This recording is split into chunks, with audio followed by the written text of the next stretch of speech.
Thank you so much, Christine. So we're going to turn to page 23, and we're going to talk about partnerships or committed funding, which is criterion number 6. This program encourages partnerships and partnership contributions during the planning, design, acquisition, and/or construction phase need to occur between June 5th, 2018 and project completion. Participants are encouraged to include at least one health organization. This criterion does not include partnerships once the project site is open to the public, so make note of that. Now, this criterion has a 2-column chart to complete, as you can see right above the rubric. The first column, Part A, is the partner's name and their general purpose. Remember to note here if it is a health organization.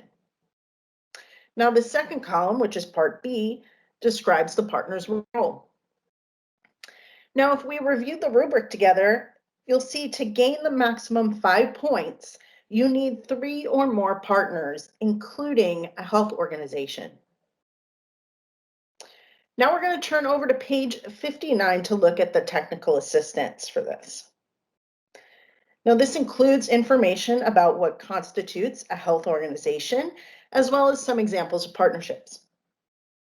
And as you can see underneath, and Sam is highlighting that, a health organization is broadly defined to mean a government, foundation, community-based organization, or private entity with a primary mission of promoting health and well-being.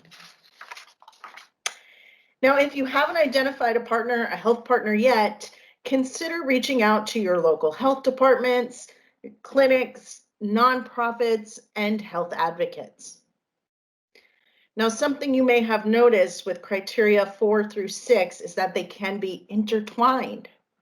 Now, for instance, I'll give you an example. Say you have a high school class or maybe a high school club in a disadvantaged area in your county, and they can be part of the community-based planning meetings and say designing a demonstration garden. And that covers criterion 4, design input. So then they can volunteer to install plants in that garden. So now you've just covered criterion 5. And the school that they're from can be considered a partner. So now you just covered this last criterion 6. So as you see, you can obtain points in all 3 criteria. Please use the chat feature if you have any questions about this, and I'm going to pass the torch over to Noelle.